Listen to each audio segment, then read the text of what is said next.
Welcome to Don't Mind the Golden Handcuffs Podcast, or DMGH Podcast, a place for future and present attorneys or any young professional to find the motivation they need to further their minds, careers, and financial success. It's hard to make it out there when you came from nothing. We want to provide you with some help with that. Of course, a one-person team couldn't accomplish this. DMGH Podcast's experienced guests will guide us on this road to career and financial success. First, let's take this law thing one step at a time with your host, Chris. What's up, guys? It's Chris from DMGH Podcast. Today we have with us Ruddy, and we're going to be talking about discipline. So let's get started. Ruddy, thanks for joining us today. Thanks for having me today. Again, right, for the second time, even though the first time didn't work out too well. No, it doesn't matter to me, man. I always have a good time here. Awesome, man. Yeah. So first of all, why did you want to talk about discipline? Because you approached me with that topic, right? So what The happened? reason I want to talk about discipline, because I feel it's one of those topics that it's not sexy, but it's the ingredient to every other positive aspect of your life and negative aspect of your life if you really try to get deeper into it. But I like to focus more on the positive aspects of it. And what I mean specifically is like, any goal you have to have discipline in order to progress towards it. And even and discipline is something it's not in your genes. Like, there's people that are born smarter than me. I know that for a fact. Yeah. People that are born faster than me. There's people that are born taller than me. There's by any metric, there's people that will be naturally gifted in an area. Yeah. But through discipline, you can easily overcome all those advantages that they have.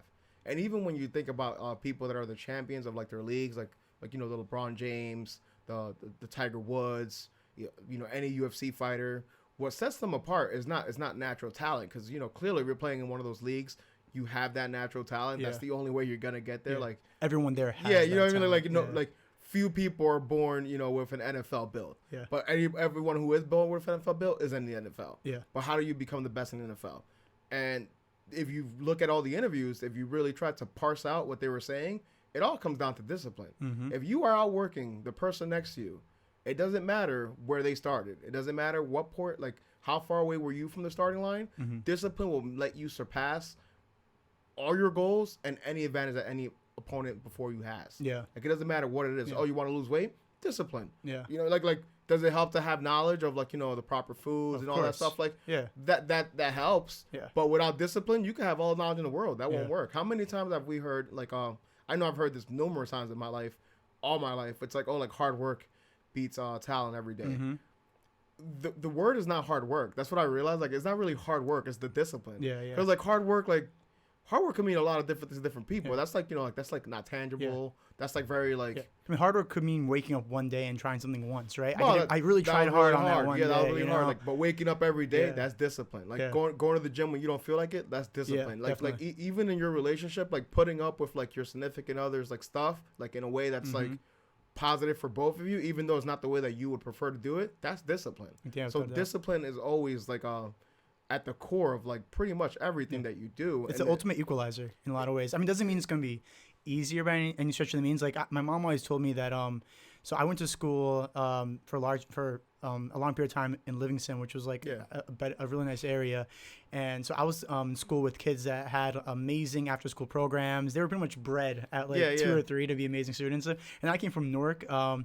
And this isn't to down Newark, but obviously when you grew up in a tougher area, it's harder to focus on geometry or something like that, right? So so my mom always told me. That's an understatement, but So my mom always told me you got to try 3 times as much just to meet even with these kids.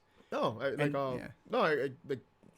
for me, I realized this in 2 very quick points. It's I remember when I first moved to Bayonne, I grew up in Jersey City. Jersey City couldn't afford certain sports. Wrestling is one of them. The insurance on that is apparently astronomical. Yeah. Makes sense. Yeah. So when I moved to Bayonne, they had wrestling. I was I never wrestled before. Whatever, I'll show up. Yeah. And I'm there, and these kids had started wrestling since they were 4 years old. Yeah. You know what I mean? Since they were 4 years. Imagine just I've never known a life before this. Yeah, you know what I mean? Yeah. Because your first memories are around that time. So Yeah. your youngest memories is you just slamming someone on their neck. Okay. And there I am, and I had no idea what I was doing. And I ended up very quickly becoming like the district champion, all that stuff. With like 2 years of experience, it's like, oh, how did you do that? It's like, I just got up every day. Like literally, like I would wake up at 5, go run 6 miles before class. I had all my special periods as gym periods. I would go and just like, again, like go in the hot shower, run back and forth to cut weight, or like, up the bleachers, up and down. Discipline. And then like the second time I realized that discipline is pretty much all you need for the, like, I'm not saying it's all you need, but it's like 85% of the like, the ingredients for any, it's like, like, how every ingredient is like, oh, you need eggs. Like, okay. Well, like disciplines are the eggs. And in the Marine Corps, you get all types of people joining. Like when I first got there, like I realized very quickly, like, wow, like some of these kids are pretty scrawny, man. You know what I mean? Like I'm just like, yo, like I could probably like toss some of these kids like easy. And then you had like the big jock dudes that were just very strong or whatever. And what they try to do in the Marine Corps, for the most part, is just instill discipline in you. Yeah. Everything about the Marine Corps is discipline. Like even because courage. If you have discipline, courage is easy. Yeah. It's like, okay, like no, just do what you have to do. Like you can be scared and you're still gonna do what you have to do, but you have to be willing to do what you have to do. Like, oh, you have to be on time. Like discipline. You're gonna wake up. Like you have to eat well. Discipline. You have to exercise. Discipline. Like everything just comes down to discipline. Yeah. And even in our experience in law school, what did it come down to? Oh yeah, 100% discipline. I mean, I'm definitely not smarter. Oh, 100%. Like, I'm not smarter. I honestly, I think I'm less, intellectually. I don't know if flexible is the right word. I can't tell if my self-esteem is that low or my intellect is actually that low. You know what I mean? Like, no, I get that, because like what happens is like you have to understand like it's a self-selecting process. So like when you go to like a place like a law school or any place where like full of high achievers, that's the best way to put it. Everyone around you now by definition has caused you to downgrade, because like where you used to be in the top 10 of your like high school and top 10 of like your graduating class in college, like guess what? Everybody was in the top 10 of their respective schools. So now it's just like you may be back to average, and that is not to say that you're lesser. No. That's just to say that like you're actually in the right place. You know what I mean? Like, if you're in a place where like you're constantly the number one person all the time, it's like, what's that saying? If you're in the room and you're the smartest person, that's not the room you want to be in. If you're in a room and you can't point to the dumbest person, you're that person. Something like that. It's like that's not a bad place to be. I feel like every day, every first day of every semester, every class, I'm just trying to eye out. Oh man, like, I walk in and I'm just like, how hard is this class gonna be? I walk in, I'm just like, what? I just walked into the slaughter, man. Like, what did I do to myself? But like again, like I get over that very quickly. I'll say from the first week. 100%. And because discipline. Because I would see that I realize I'm disciplined enough to actually do all the readings, as opposed to the people in this classroom that are not disciplined enough to do the readings. Yeah. And at the end of the day, like, I am chopping them up, because at the end of the semester, when they're all rushing to like cram, you're there just like, oh, I just have to review now. Exactly. You know what I mean? Like and even with the final step in being a lawyer, the bar, that's all it is. Yeah. The bar, like the bar prep courses are not really like, they all sell the same stuff. Like all the materials are the same, to the point where if you buy multiple of them, or if you buy like several additional supplements, you end up with a cross section of questions, like all of them. Like 85% of the questions, like very, very few, right? Mm-hmm. And what really ties you up is the discipline. Yeah. Are you gonna sit there and do your course? Are you gonna sit there and put in the hours that you need to do? Are you gonna sit there and say no to the things that are gonna try to distract you? And it's gonna be a very easy time to distract you. Yeah. Because like, you just graduated law school. You're on top of the world. That's it. Like this is the part actually of your dream where you didn't imagine past it. Yeah. Like, you know what I mean? Like when I was 5, I was like, oh, I'm gonna be a lawyer. Okay, now I'm a lawyer. Wow. I have to rethink a lot of stuff, because like I don't have a forward projection of where I want to be. I don't have a forward projection of who I want to be. Yeah. So it's like, okay, so discipline keeps me on the path. It's treating everything as if it was your full-time job. Even if you can't literally treat it like a full-time job in terms of hours, you have to treat everything like it's a full-time job in terms of effort, in terms of waking up and just doing something every day. I mean, even if I don't have time to do, for instance, in college when I first learned about stocks, right? I really wanted to get into stocks. I didn't have time to sit down and read for 4 hours a day. But what I did is every day I woke up half an hour early and read for half an hour a day. By the end of the month, I read a book of it was like 600 pages, But if I always waited for that perfect moment where I had time to dedicate myself to it, I never would have done it. I think one of my drill instructors once told me, discipline's a time machine. And took me a long time to get what he meant by that. And like now I get it, because it's like, if you need to make time The only way you're making time for yourself is if you're going to bed earlier, and waking up earlier. That's it. You don't have time to study. You got an extra hour in the morning. Yeah. You may not like using that extra hour, but that extra hour is there for you. You know what I mean? Like, it's tough. It's not easy. It's not supposed to be. Look, all right, we're gonna go a short break, and then we'll get back to this exact topic. What's up, guys? Welcome back from the break. Rudy and I were just talking about discipline and how vital it is to literally everything you do. It doesn't guarantee success, but I think it reduces enough of the variables where you're at least putting yourself on the more even playing field, right? 100%. So like even like whatever goal you want to have, financial freedom. Let's take that for example. It takes a lot of discipline to say no to the splurges, especially because like a $5 coffee doesn't seem like much. It doesn't even seem like a big cost of discipline, right? Yeah. But like if you like, no, that's $5 means something bigger to me down the road. Yeah. Those $5 add up. And like one example that I use a lot, the snooze button, my mortal enemy. Like dude, it's so bad, man. Like it's to the point where I'm just like, it doesn't even make sense because like I'll set my alarm for 10 minutes earlier, knowing I'm gonna hit snooze for 10 more minutes. It's like, why am I like just like? If I don't wake up before my alarm even goes off, I'm not gonna wake up because the second the snooze, like I hit the snooze, it's game over. I've done the whole thing where I just leave my phone across the room from me, where it's like you have to get up to at least turn it off, and then I have to I'm up. Yeah. There's this alarm you get on Amazon where it's like a ball and you put it on the floor. Yeah. And second the alarm goes off, the ball starts rolling around your room. That's too much. So you actually have to get up. Nah, that sounds like I'm just being attacked. You know what I mean? It's just like that's too much. Not only that, but like knowing me, like I'll leave it like on one day and walk away, and my spouse would just be like, like on the bed and like, that's a bad time, man. At 4 a.m. wake up like that, like you gotta put on your Roomba. You gotta just leave it on your Roomba. Just, like, dude, like that would be so horrible. Just like, what are we doing here? Yeah. But no, like, but like 100, like so what happened with me is like I used to set my alarm and like I hit snooze, 10 minutes, not that bad, right? Nothing, right? Yeah, okay, so if you do the math, for the week I'm at what, an hour? Yeah. Right? Yeah. For the month I'm at 4 hours, right? And for the year I'm at 48 hours. Yeah. That's a whole like work week in a day. Yeah. You know what I mean? That I just and that's 10 minutes. Like that's 10 minutes. And there's people out there that are like, whoa, 10 minutes, that's not that bad. Like, because there's people out there that snooze an extra half hour, an extra hour, or just like get up later in the day. Like, and if I'm losing a week, to the 10 minutes, how much time are you losing? I think potential issue is that a lot of people always try to fit like a certain mold they see like on Instagram in terms of like what does Steve Jobs do, and like those are helpful things to look at, but like you might be just a late an early riser, or you might be what is it, like a night owl. Yeah. For me, like I could work until 2-3 a.m. like no problem, easy. But that's when I get most of my work done. Exactly. Like, yeah. There's no distraction. Yeah, it's way easier for me. Like if I wake up at 4 a.m., it's still dark out, and my mind is like, this is supposed to be asleep. What are we doing? I'm just like, because I really want this that bad. But like, I won the morning. I'm like, I want this. I'm gonna grind for it. So it's about finding also what you're good at. Not only that, but it's also like the problem is people like on social media, for example. You mentioned Instagram and people trying to fit molds. They're only trying to fit the positive aspects of that person. Yeah. Right? Yeah. Because like for example, Steve Jobs, like he did a bunch of crazy stuff or whatever. Yeah. Worked out like that affected him positively. Yeah. Right.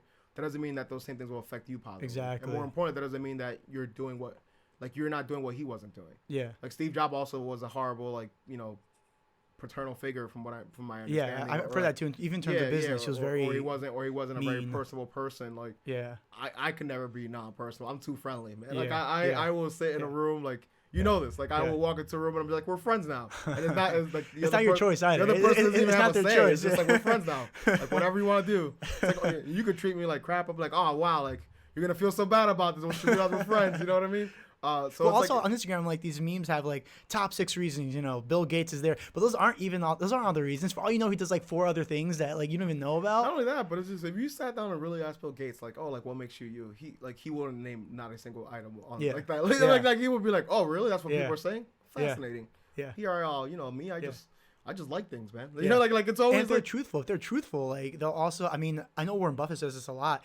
There's always a percentage that's luck, like Bill Gates wouldn't have been Bill Gates if he was literally born now. The internet is already, not only that, but like especially now with us getting ready to graduate, one thing that I've come to realize, like oh, like I really got more mature throughout the years is because I for the first time and I say this completely humbly, I'm a lot more grateful than proud of where I'm at right now. Oh yeah. And what I mean by that specifically is like there's no way Yeah. None. Like, I'm not even gonna entertain. Like the you know what I mean? It's just like it's not even like in the route, like on the wheel. It's not even on the wheel. You know what I mean? Like of like you did this by yourself. Yeah. You know what I mean? Like there's too much stuff. Like and like I've been actually like trying to like really. I'm a big writer. Like I've been trying to. That's how I like process everything. I try to write everything down. Yeah. And one thing that I like came back around to is like I'm the youngest of 5, right? And I'm not smarter than none of my siblings. Yeah. Like none of them. Like I'm certain. Like, you know, like because even like their kids are just like, you know, because now like we have like all this like tests and stuff. So it's like, oh, my kid's a higher IQ. Like, yeah, that makes sense. You've always been smarter than me. Yeah. Like, you know, the only thing that like that has pretty much like been difference between me and my siblings was like that I was born the last. You know what I mean? Like pretty much because like when you're growing up and like you're poor, depending on what age you are, it's just a game. Like me, when I was 5 years old, like us not being able to afford, like I remember my mom would tell me like, oh, if you buy this candy bar, we won't have soda for the week. To me, that was just a game. That was just like, oh, okay, like this is the game where like I want to have the soda for the week game. Or like when we all slept together in the living room, to me that was a sleepover. That was fun. That we were doing, you know what I mean? Like, we were all doing that for fun. Like meanwhile, like my like teenage brothers and sisters are like, I can't believe we have to huddle for warmth. You know what I mean? Like to me, I'm just like, this is amazing. Like we all get to sleep together. Like you know, it's just all fun and games. And then, so like it's very like there's no way I could sit here and just be proud of myself right now because it's just like I did not do this by myself. I met with my mentor yesterday for lunch, and like half the conversation was just me saying thank you because it's so hard to like I don't know. I feel like there's some people who take credit for everything and like whatever you can do whatever you want. But, good luck. But like, bro, so much of success in terms of course you gotta work hard to be lucky. I feel like a lot of times you gotta show up. You gotta show up. But man, like the whole time I was just saying like thank you so much. I mean, it could have went easily the other way and like 100%. And like and a lot of things, if you really try to think throughout your life, like a lot of things did go the other way. Yeah. And that's why I feel that people need to understand like there's no way that you played that big of a role in like your and all your successes because like the fact that those things did go the other way are a clear like demonstration of like, yo, you weren't in control for a lot of it. You know it's also like, a big thing. Like if you're not doing so well, don't be too hard on yourself either. I mean, so like sometimes one thing doesn't work out and it's a ripple effect, you know, and like you can't necessarily blame yourself too much. Like you have to also accept that this happened. I feel horrible. It's okay to feel horrible, but now it's time to get up and keep trying. You know? 100%. Like to me, like I don't view failures as failures anymore. I just view failures as like, okay, like now I know what not to do. And I know that sounds very cliche or whatever, but it's just the honest truth. Like, that's what Thomas Edison said. He said, I didn't fail at making a light bulb 1,000 times. I learned how to not make a light bulb 1,000 times. And that's what it is. Like, cause even like recently, like I've been saving up. I had a good stash, man, for the first time. Like in a while, I'm like, wow, like it's a lot of money. Yeah. And then like my car starts making a grinding noise. I'm like, God, what is this? You know what I mean? Like I'm like, what is this? Whatever. And then like and I like this is my first nice car, so it has insurance and all that stuff. Has warranty. I was like, what? I got warranty. That's crazy. Like I never I could just bring this in here. I take it in. I'm like, whatever. You know, just like it's gonna be free, right? I got warranty. 2 miles over warranty, right? And like the thing is, like I've heard that like all week, and I was just like, nah, I'm gonna just wait till the weekend. I don't have to use it to go to work. I want to take an Uber, and like so it ended up costing me a good chunk of money, and like and that was like another test for me because like I was looking at this bill and I was just like, yo, I got this credit card right now. But I think it's because I've been doing such a good job at paying them all off. But I also had it cash because I've been saving, and I'm just like, cash it is. You know what I mean? And like that was like, I know that to people are just like, really, like that's big. Like that's a big moment for me. Yeah. And that's another thing. You have to give yourself like private victories are more important than public ones. Oh yeah. Like first of all, I hate public victories. They're not necessary. No, they're completely unnecessary. And the fact that people are chasing them over private victories are like half of the problems that we have going on. It's like the social media thing where people take videos of them giving things to homeless people. It's like, why do you need to do that? Like you're not motivating anyone to do it. First of all, like by doing that, all you're doing is trying to get likes. It's funny because like what happens is like we have a couple of people in law school that take like you know, social justice issues very seriously. It's not to say that I don't take them seriously. I just like I'm understanding that I'm not doing enough. Yeah. And I'm accepting of the fact that I'm not doing enough. Like not that I shouldn't change because obviously I should. Yeah. But it's just like I'm realistic enough to be like knowing where you are at this like moment. It's important. Like I'm not trying to shame other people because we're all in the same boat here. We're all trying to do the best we can. Yeah. And I actually consider a lack of compassion to like just not be easier on people. So like I remember like we went out we were trying to get people to sign up for like the Section 8 lottery, right? And like all the people that have constantly just been like very like, oh Rudy, like you don't do enough, blah blah blah. Like they're kind of like scared to talk to these people, and more importantly, they wouldn't even touch these people. Yeah. Like, don't get me wrong, some of these people clearly were like not hygienic, right? But like, I got Purell in my pocket. You know what I mean? Me, and you're gonna go home at the end of the day. You're gonna have that shower. But like that's a lot of like that's the first test that people like a homeless person, for example, like they obviously don't have it easy, right? Yeah. So they've developed all these like even they're not even conscious tests. They're just like they develop all these means by which to protect themselves. Yeah. And one of them is like if a person doesn't want to touch you or look you in the eye, like not that he's consciously thinking this, but he's like, I should be worried about this person. Yeah. Right? Like instantly, right? Yeah. So like what ended up happening, like a lot of these people like will walk up and like the guy's like go to shake their hand, they're like, oh no, thank you. And then that guy would just walk away. Where me, I'm just like, sup, man? Like, let's do this. I mean, I gotta imagine is what if someone who wasn't homeless did that to you? Like imagine you weren't homeless. Neither parties were homeless. And someone didn't want to shake your hand. Man, I would never even talk to that person again, you know?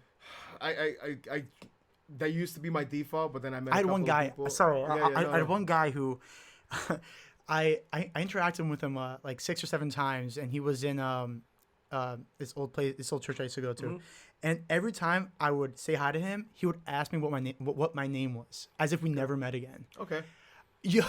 By the second time, I was so angry that like I just tried avoiding him at all costs. You know. It's like I came here to find peace. Like, I mean, like, yeah. No, but like me, like I had this one kid who like he just didn't touch other people. That was his thing, and like I don't know if it was religious matters or like a germophobic issue, but like that was just his thing, and like maybe that person remembers anybody's name. You know what I mean? I try to tend towards compassion, more than anything else, and people like don't believe me a lot of times. Like you're like super tough, I'm like. So if you're tough, you can't. You know what I mean? Like, I don't know about you, but I think Jesus was a badass. You know what I mean? Jesus was walking around doing whatever he wanted. You know what I mean? Like it's like you really like. If you like color in, like shade it in the right way, like the story of Jesus, like he was a pretty like rebellious dude. He was just walking around like I hang out with if I want. Like you can't tell me what to do. You know, like I can't say what. You know what I mean? And like he was just there, and like to me it's just like compassion and like mercy and all those good attributes and all that stuff like belong to people that are strong. Yeah. And which is like another point. Like discipline will keep you strong. Not only in like the physical aspects and like the getting stuff done, but like emotionally. And mentally, like discipline will get you where you need to get. So if you had to like summarize your journey through law school and everything like that in kind of like a quote in terms of involving discipline, what would that be? It's a tough question, but what do you think it would be? I'm gonna have to steal the quotation here, but like Jocko Willink, great guy. He wrote several books you should really look into. His mantra is discipline equals freedom, and that's really what it is. Discipline allowed me in law school to do what I wanted to do. It allowed me to be like, okay, I'm going to complete this goal at this time. I'm gonna do this reading. I'm gonna take this class. I'm gonna achieve these like whatever it is that I wanted to do because of discipline. I was able to do it. Yeah. Like whereas a lot of people view discipline as like this imposing, punishing force. Like it's not. It's really not. If used correctly, it's not. If I had to summarize mine, just because it's so timeful, because since we ended the semester not so long ago, man, I would say appreciation gets you so far. So never forget that's your strongest tool. 100%. It's so amazing. Like it was engraved in me because like like I grew up in Newark and it wasn't too good of an area. My parents always taught me appreciation because whenever I spoke to someone that was a better place to me, they'd always say, oh, make sure you say thank you, make sure you shake their 100%. Hand, always be super polite because you don't know if they could help you out in the future. It became so engraved in my genes that now it just becomes natural. But what you said is 100% true. We actually spoke about it yesterday too. I think what we talked about yesterday over the text message, super helpful to me, where you said that I mean, how about you talk about what you said yesterday, a quick minute thing. Like the Pokemon thing. Not what we talked about. We got a wide range here, man. We talked about right after where you said like that, like about how you those who show off so much. Oh yeah, like to me, like showing off is a sign of weakness because that means you're not open. You're so worried about being challenged. You're so worried about failing that you're so worried about like being judged that you're preempting all of that by simply trying to show off that you're doing more than others. Yeah. And like the real champions, the real people that get to work and all that stuff, like don't show people their lab. Like you know what I mean? Like there's no time to even show it. Yeah, off, like I never seen, even if you look at like hip hop, like I never seen like a person who made a great album put out like the documentary DVD at the time. You know what I mean? It's just like that. It's never like Kanye West. I don't even think there's one Kanye West like documentary about like, oh, this is him in the studio. Yeah, like, yeah. But meanwhile, you'll see like all these like, you know, like mumble rappers, I think is what they call them. Yeah, like just like, this is us at the studio, fam. Like, you know what I mean? Like, you'll never see that. You'll never see like, I never seen a LeBron James workout. Yeah. I never seen a LeBron James workout. Like, I just haven't. It's true. Like, and it's just like, to me, it's like, and I'm gonna just say the Pokemon point because I feel like people get it. Like, you know what I mean? Like, go for it, man. Like I remember like I'm talking about Pokemon 1, like when they were only 150. OG. Right? Yeah. Like I don't watch TV anymore, so like I got that. It was Ash, and Ash had Charizard, and Charizard used to be like just a jerk and just like going around all the time. He's like roaring and burning stuff. Yeah. And like they go to like this Charizard like sanctuary, and like all the other Charizards are like just like chill, like super bigger, clearly stronger. Yeah. And like the training person goes like, yeah, only weak Charizards, like trying to show off and all that stuff. And like I remember like. It's funny because, like, all you need to know about life, season 1 of Pokemon, like, you know what I mean? Hey, like, man, all of it. I agree. You know what I mean? Like, that's a good place to close it out. All the lessons it's a good you place need. to close it out, and it's man. like, yo, it's like, true. if you're a strong person, like, you don't need to show off. You're just confident in your own abilities. You're welcoming to challenges because, like, you're looking for them. And more importantly, like, you're willing to help others because you're not threatened by their success. That's true. So, like, that's really what it is. Yeah. So it's like, could be applied to anything, man. But look, that's a good place to stop. Pokemon. go back and watch, you know, the OG Pokemon if you want inspiration. on Netflix. But yeah, Rudy, as always, thanks for coming on. Thank you for having me, man. Our pleasure, man. All Talk right, to you soon. Yep.